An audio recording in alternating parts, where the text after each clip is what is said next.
Magandang araw po sa inyong lahat.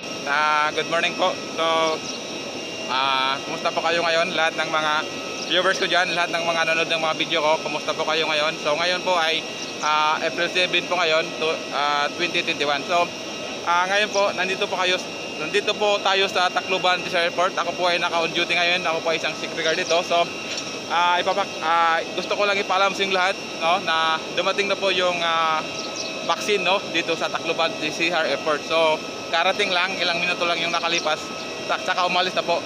Sinalubong po sila ng yung sumalubong po yung mga government, yung katulad ng Department of Health, yung DOH. Okay, so bali sakay po sila ng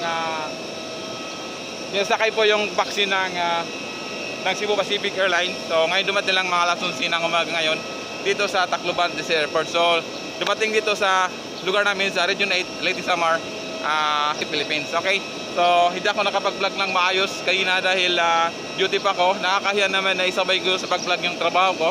Baka pagalitan po tayo ng mga supervisor natin. So ngayon, kaalis lang ng corona vaccine, yung bakuna, lumabas na po sila. So, ilang sandali lang yung nakalipas. So yun lang po ang i-share ko sa inyo. Maraming salamat po sa inyong lahat. Saka huwag niyo po kalimutan like and share and please subscribe my YouTube channel. And saka mainit na po yung panahon dito.